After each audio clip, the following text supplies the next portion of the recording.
धर्मक्षेत्रे कुरुक्षेत्रे समवेतायुयुत्सवः मामकाः पाण्डवाश्चैव किमकुर्वत सञ्जय। भयाद्रणाद् उपरतं मंस्यन्ते त्वां महारथः येषां च त्वं बहुमतो भूत्वा यास्यसि लाघवम्। हरे कृष्ण। ये श्लोक नंबर 35 है अध्याय 2 का। श्लोक नंबर 33 और उससे पहले 32, खासकर इस 33, 34, 35 और 36 इन 3-4 श्लोकों में भगवान अर्जुन को युद्ध ना करने के क्या क्या उसको नुकसान होंगे वो सब बता रहे हैं। और इस श्लोक में भगवान अब अर्जुन को बता रहे हैं, क्योंकि पिछले श्लोक में भगवान ने अर्जुन को बताया कि अगर तुम युद्ध नहीं करोगे तो तुम्हारी अकीर्ति होगी, और एक रिस्पेक्टेबल व्यक्ति के लिए अकीर्ति मृत्यु से भी बढ़ के है। कल हमने ये डिस्कस किया था। लेकिन अब आज एक्चुअली इस श्लोक में अर्जुन पूछ रहा है कि भगवान मुझे ये एक बात मुझे आप बताइए, मुझे बिल्कुल समझ नहीं आ रही। अर्जुन भगवान से पूछ रहा है कि अगर मैं इनके ऊपर दया करता हूँ, भीष्म, द्रोणाचार्य, दुर्योधन, कर्ण और ये जितने भी कौरव हैं, इन सब के ऊपर मैं दया करता हूँ, और दया के कारण मैं युद्ध छोड़ के जाना चाहता हूँ, और इसलिए भी मैं युद्ध छोड़ना चाहता हूँ ताकि हमारे जो कुल हैं वो विनष्ट ना हो, कुल परंपराएं चलती रहें। तो मैं दया के गुण के कारण जा रहा हूँ भगवान, मैं कोई ऐसे थोड़ा ना जा रहा हूँ। तो फिर अब आप ही मुझे बताइए, इससे अकीर्ति कैसे होगी? इससे कोई मेरी बेइज्जती थोड़ी ना होगी, उल्टा ये तब भी रिस्पेक्ट ही करेंगे मेरी। अर्जुन का ये पॉइंट था।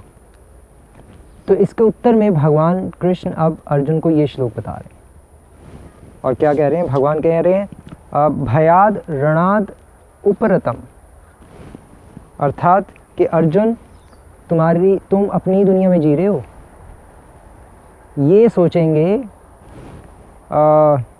महारथा। भयाद रणाद उपरतम, भयाद मतलब डर से, रणाद मतलब रणभूमि से, उपरतम मतलब भागा है। ये रणभूमि से डर के भागा है।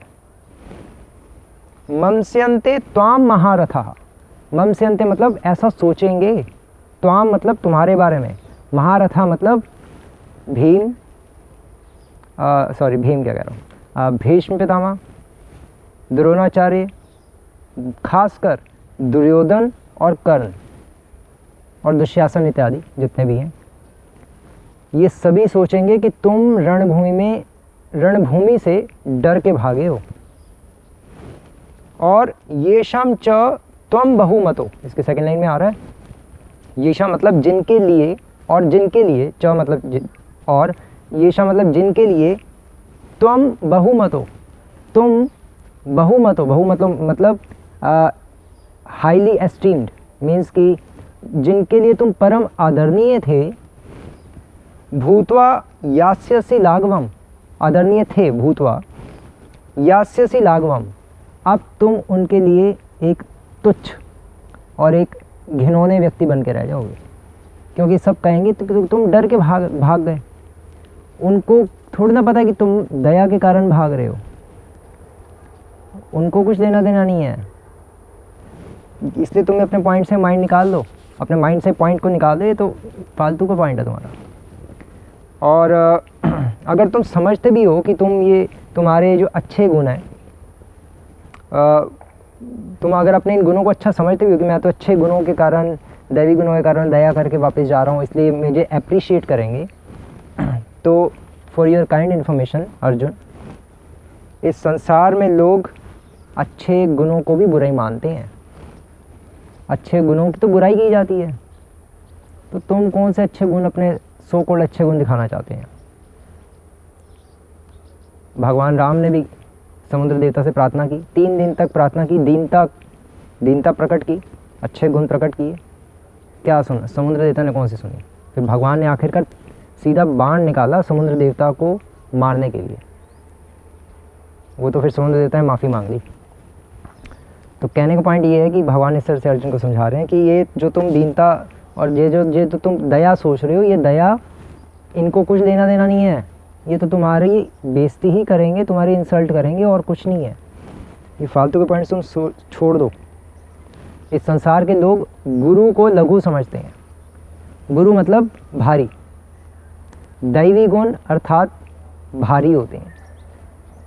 दैवी गुण को भारी गुरु से तुलना की गई है। क्यों? क्योंकि दैवी गुणों के द्वारा आदमी इस संसार में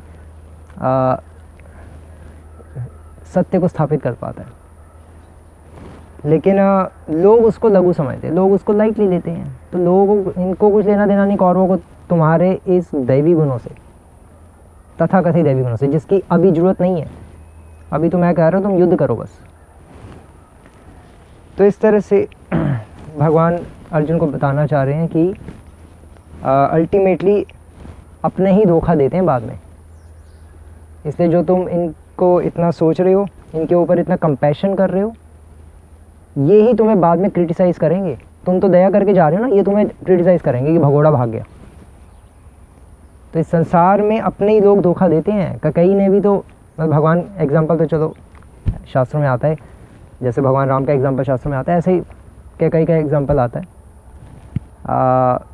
कैकई का एग्जाम्पल भगवान जो कह रहे हैं वो तो पूर्वती आचार्य लिख रहे हैं अपनी टीका में, और श्री प्रभुपाद भी लिख रहे हैं कि भगवान कृष्ण कह रहे हैं, do not think that the great generals like Duryodhana, Karna and other contemporaries, ये जितने भी हैं सब सोचेंगे कि तुम इनके ऊपर दया करके भागे हो। प्रभुपाद जी लिख रहे हैं। इसी बात को पूर्वती आचार्य भी लिख रहे हैं, बलदेव विद्याभूषण, विश्वनाथ चक्रवर्ती ठाकुर इत्यादि।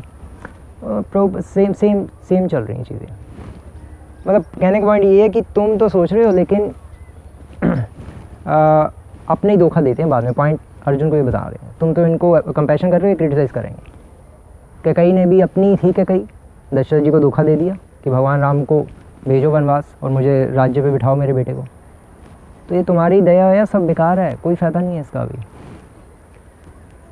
और उल्टा दुर्योधन वगैरह ये सब यही सोचेंगे कि मेरी साइड में देखो मैं कितना इंटेलिजेंट था, या इंटेलिजेंट हूँ कि मेरी साइड में भीष्म पितामह, द्रोणाचार्य और कर्ण को मैंने ऐसे ही नहीं रखा था, क्योंकि मुझे पता था तीनों मेरे पास होंगे। तो अर्जुन की वैसे ही देख के हवा निकल जाएगी, वो तो होश खो देगा अपने और वो निकल जाएगा वापस, बैक टू पेविलियन चले जाएगा। और एग्जैक्टली वैसे ही हो रहा है। दुर्योधन कहेगा देखा मेरी चाल।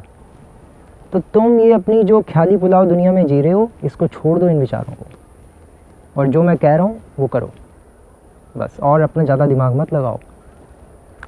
इसलिए भगवान कह रहे हैं कि वो तुम्हारी उल्टा यही कहेंगे कि तुम डर से भाग गए, और इससे तुम्हारी रिस्पेक्ट कम हो जाएगी, जो कि मैं नहीं चाहता।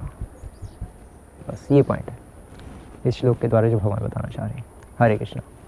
श्री प्रभुपाद की जय। भगवद गीता की